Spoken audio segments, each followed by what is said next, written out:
बिना खर्ची नौकरी नहीं मिलते हैं। माता पिता लोगों को पढ़ाते हैं, लेकिन जब नौकरी मिलने का समय आते हैं किसी को नौकरी नहीं मिलते हैं। भाइयों और बहनों, हमें ऐसा सरकार लाना है जो सरकार बिना खर्ची बिना पर्ची हमारे युवाओं को नौकरी देने का काम करेगा। भाइयों और बहनों, 2,87,000 हम लोग नौकरी दूंगा, ये भी मैं पीताम्बर नीलांबर का भूमि में मैं बोलना चाहूंगा। मैं हेमंत सोरेन जी को बोलना चाहूंगा, कोई मैया सम्मान काम नहीं करते हैं, कोई माँ खुश नहीं रहते हैं अगर बेटा का नौकरी नहीं है, बेटी का हाथ में काम नहीं है। क्या माँ संतुष्ट हो सकता है? क्या कोई माँ संतुष्ट होगा अगर घर में मेरा बेटा बेटी का नौकरी नहीं है, काम नहीं है, मुझको कोई सम्मान नहीं चाहिए। मेरा बेटा बेटी का घर में नौकरी हो जाए, सम्मान अपने आप मेरा घर में आ जाएगा। आएगा कि नहीं आएगा? हम बीजेपी आपको ये वादा करता हो, 2,87,000 नौकरी हम बिना खर्ची बिना पर्ची हम देने का काम करूंगा। भाइयों और बहनों, हमारा युवा जब डिग्री पास करते हैं, पोस्ट ग्रेजुएट पास करते हैं, उसका बाद वो लोगों को स्ट्रगल करना पड़ता है। कोई बैंक का नौकरी का तलाश करते हैं, कोई ग्रेड सी का नौकरी का तलाश करते हैं, कोई यूपीएससी का एग्जाम के लिए अपने आप को तैयार करते हैं।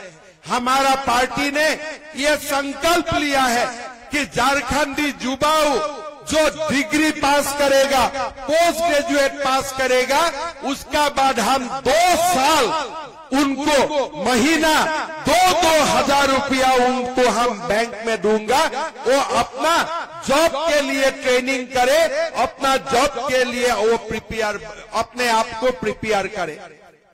भाइयों और बहनों, हम ये भी ऐलान किया हूं कि हमारा सरकार जब आएगा, माताओं को हम गैस का सिलेंडर 500 रुपया में देने का काम करूंगा और साल में 2 सिलेंडर हम फ्री में देगा, ये भी हमारा वादा है। भाइयों और बहनों, हमने वादा खिलाफी देखा हो। आज आपने वादा खिलाफी का साथ साथ आपने एक सरकार देखा है जो सरकार धोखेबाज सरकार है।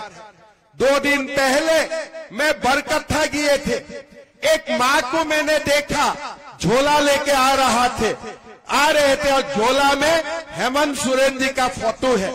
तो मैंने माँ को पूछा कि माँ, ये झोले में तो हेमंत सोरेन का फोटो है, क्या आप इनको वोट देगा?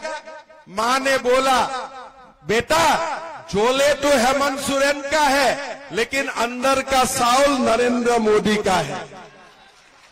मैं ठीक बोला हूं कि नहीं बोला हूं? आप देखिए, साउल मोदी जी देते हैं और फ्री का झोले हेमंत सोरेन जी देते हैं। मैं हेमंत सोरेन जी को बोलना चाहता हूं, भाई झोले में आपका भी फोटो हो, हमारा आपत्ति नहीं है, लेकिन जब साउल मोदी जी ने दिया है, झोले में मोदी जी का भी एक फोटो होना चाहिए था कि नहीं चाहिए था? चाहिए था कि नहीं चाहिए था? मतलब आप ये लोगों का दिमाग देखिए, साउल तो मोदी जी से आएगा, झोला जेएमएम देगा और लोगों को भ्रमित करेगा कि नहीं, ये झोले हेमंत सोरेन देते हैं, तब साउल भी जरूर हेमंत सोरेन ही दे रहा है। लेकिन मेरा गर्व है, वो दिन मैंने महसूस किया कि झारखंड का माँ कितना समझदार हो सकता है। और माँ ने मेरा आंखों खोला कि बेटा झोला हेमंत सोरेन का है, अंदर का साउल नरेंद्र मोदी का है। तो इसीलिए हमारे वोट नरेंद्र मोदी पे जाएगा, हमारा वोट कोई दूसरे पार्टी में नहीं जाएगा। भाइयों और बहनों, हमें एक बात समझ के चलना चाहिए, ये सरकार हमारा नहीं है, ये सरकार हमारा नहीं है। ये सरकार घुसपैठियों को लाना चाहते हैं, ये सरकार झारखंड में घुसपैठियों का वोट बैंक बनाना चाहते हैं। ये सरकार हमें सर्वनाश करना चाहते हैं। आज सनातन को वो लोग बांटना चाहते हैं। राहुल गांधी हर बार हिंदू को बांटने का कोशिश करता है। आप लोग थोड़ा समझिए, अगर हम हिंदू बांटते हो फायदा किसका होगा? फायदा इरफान अंसारी आलमगीर आलम का होगा कि नहीं होगा? अगर हम लोग हिंदू बांट जाता हो तो फायदा किसका होगा? आप लोग खुद समझिए।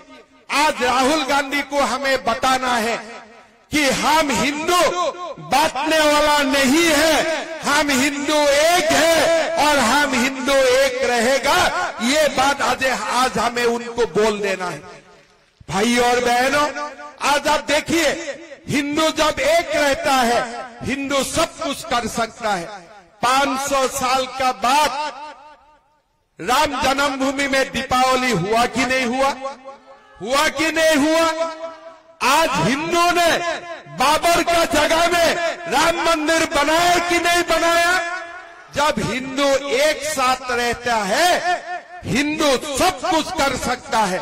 अगर हिंदू एक साथ रहेगा तो भारत विश्व गुरु भी बनेगा और हमारा सनातन संस्कृति भी बचेगा। लेकिन अगर हिंदू बांटेगा, ये आलमगीर आलम, इरफान अंसारी जैसा व्यक्ति हमारा ऊपर राज करेगा। आज आप देखो, आलमगीर आलम का घर में 35 करोड़ रुपया बरामद होता है। क्या आपका पास 35 करोड़ है? आपका पास है? आपका घर में ईडी सीबीआई जाने से 30 करोड़ रुपया मिलेगा? 35 करोड़ रुपया मिलेगा? नहीं मिलेगा। इसीलिए हमारा कोई ईडी और सीबीआई का डर भी नहीं है। क्या कोई गरीब का ईडी और सीबीआई का डर है? बाबा जी, आपका घर में ईडी सीबीआई जाने में कितना रुपया मिलेगा? 3 रुपया। और आलमगीर आलम का घर में कितना रुपया मिलते हैं? कितना रुपया मिलते हैं?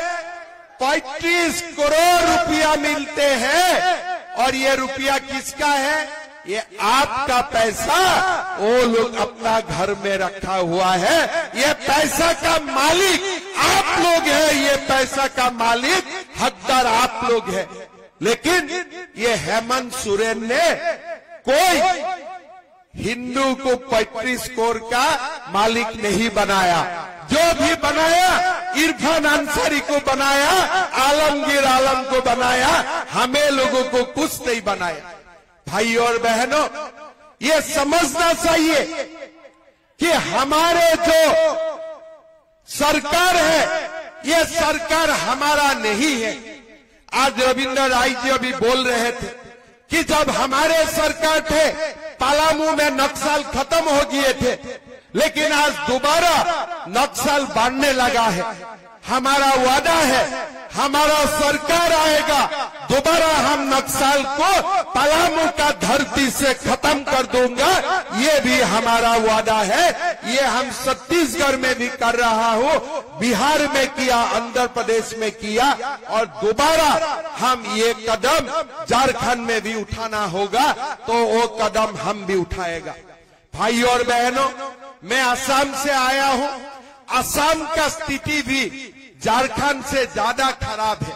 हमारा वहां में जनसंख्या का परिवर्तन हुआ। आज 40% मुसलमान है, 7% हिंदू है। सुप्रीम कोर्ट ने चिंता जताया कि ये मुसलमान कहां से आया, देश का है कि बाहर से आए हैं। हम भी बांग्लादेश से सटे हुए हैं।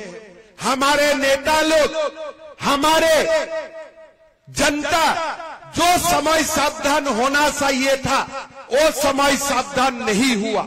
उनका कारण आज असम में हर जगह में जनसंख्या का परिवर्तन आपको देखने के लिए मिलेगा। यहाँ जब झारखंड में आए, मेरा भी ये चिंता होने लगा। भाई और बहनों, ये सुनाओ, हम सनातन को रक्षा करने के लिए लड़ना पड़ेगा। हिंदू समाज एक होके झारखंड का विकास के लिए हमें वोट देना पड़ेगा। ये आप लोग समझ के रखें। भाई और बहनों, हमें बहुत कुछ करना है। अभी जैसे मैंने बताया कि हुसैनाबाद का नाम परिवर्तन होना चाहिए, मेरा ऊपर केस डाल दिया। असम में मैं एक मुहिम शुरू किया था कि मदरसा बंद करने के लिए, मैंने 600 मदरसा बंद किया। तब मुझको ये लोग आके पूछा आपका इरादा क्या है? मैं बोला मेरा इरादा साफ है, हमें मदरसा नहीं चाहिए, हमें मुल्ला नहीं चाहिए, हमें डॉक्टर और इंजीनियर चाहिए। मैं ठीक बोला था कि नहीं बोले थे? उन्होंने बोला हल्ला हो जाएगा। मैं बोला चलो एक बार मैं भी देख लेता हूँ कल्ला कितना हल्ला हो जाते हैं। मदरसा बंद हो गया, चुपचाप रह गया, कुछ बोलने का हिम्मत भी नहीं किया। जब सनातन एक होते हैं ना, तो ये इरफान अंसारी आलमगीर जैसा व्यक्ति भागना शुरू कर देते हैं। हमारा सामना करने का उनका कोई ताकत नहीं है। लेकिन कब उनको बल मिलते हैं?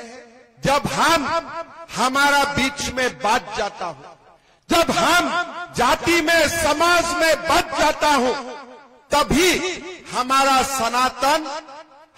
सनातन दुर्बल हो जाते हैं। भाई और बहनों, ये चुनाव एक रहने का चुनाव है। ये चुनाव झारखंड का युवाओं का अस्मिता का लड़ाई है।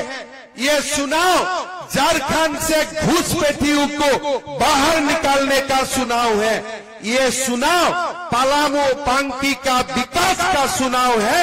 और इसीलिए ये चुनाव में आप लोग एक होके हमारा उम्मीदवार शशि भूषण मेहता जी को वोट दीजिए। देना है कि नहीं देना है? एक रहना है कि नहीं रहना है? एक रहना है कि बच जाना है? एक रहना है कि नहीं रहना है? सब बोलिए। एक रहेगा तब जीतेगा, एक नहीं रहेगा आलमगीर आलम इरफान अंसारी नेता बनेगा। इसीलिए एक रहना हमारा काम है। जो छोटे मोटे इंडिपेंडेंट कैंडिडेट उठा है ना, ये सारे लोग जेएमएम का कांग्रेस का पैसा लेके चुनाव लड़ा है।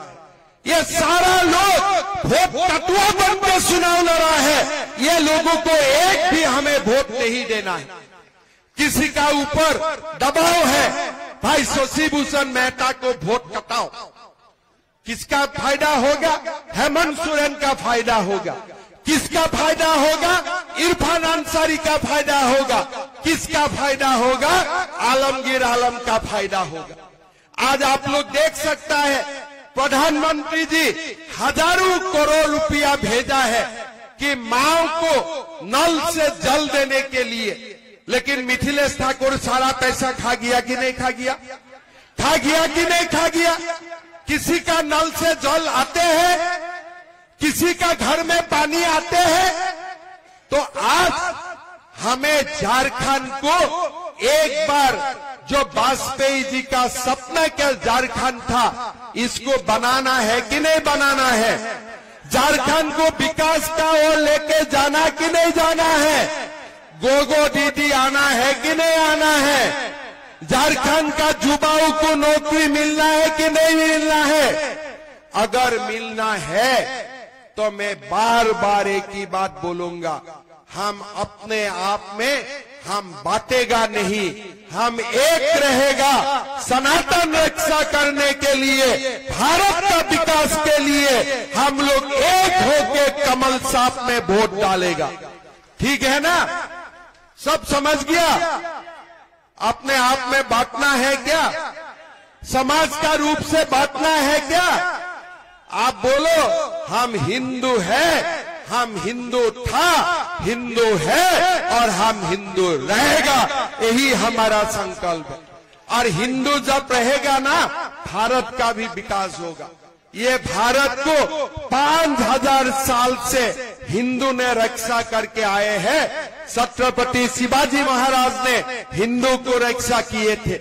हमारे समाज में, हमारे हिंदू समाज ने ये भारत को रक्षा करके आए हैं और हिंदू समाज ही भारत को रक्षा करेगा। इसीलिए हमें सब हिंदू एक रहना पड़ेगा। भारत का विकास के लिए तन मन से हमें काम करना पड़ेगा। लेकिन एक बार हम लोग बच जाएगा तो कुछ नहीं होगा।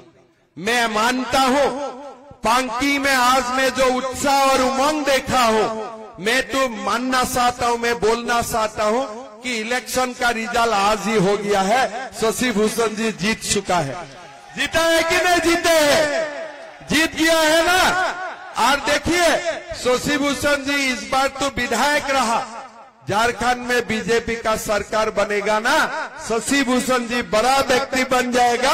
पांकी के लिए काम करने के लिए उनको पूरा की पूरा अधिकार मिल जाएगा। अभी जितना काम किया है सरकार बनने में वो दुगुना काम करेगा। ये मैं आप लोगों को वादा करना चाहता हूं। थोड़ा और जोर से बोलो, जय जय श्री राम, जय जय श्री राम। बहुत बढ़िया। जब जय जय श्री राम का गूंज जाते हैं ना, ये आलमगीर आलम इरफान अंसारी घाट का नीचे चला जाते हैं, है ना। जब भी हिंदू एक होके, देखिए हिंदू एक बड़ा शक्ति है। जब हिंदू एक होके जय श्री राम बोलते हैं ना, बाबर भी भाग जाते हैं, इरफान अंसारी भी भाग जाते हैं, आलमगीर आलम भी भाग जाते हैं। तो इसीलिए मेरा साथ एक साथ बोलिए, जय जय श्री राम, जय जय श्री राम। भारत माता के, भारत माता के। नरेंद्र मोदी, नरेंद्र मोदी, शशि भूषण मेहता, शशि भूषण मेहता, शशि भूषण मेहता। बहुत बहुत धन्यवाद। चुनाव का बाद दोबारा पांकी में आऊंगा, ठीक है ना। जब अगली बार आऊंगा खाना उना खा के जाऊंगा आप लोग के साथ, ठीक है। जैसे आपका यहाँ में झालखंडी माँ का मंदिर होता है, श्री केदाल का मंदिर होते हैं, ऐसे असम में भी माँ कामाख्या का बड़ा मंदिर होते हैं, है ना। अपने किसी ने माँ कामाख्या का नाम सुने हैं? तो मैं शशि भूषण जी को बोलूंगा कि आप लोगों का जो भी चाहे एक बार माँ कामाख्या का दर्शन के लिए आइए और आप लोग मेरा गेस्ट बन के आएगा, ठीक है।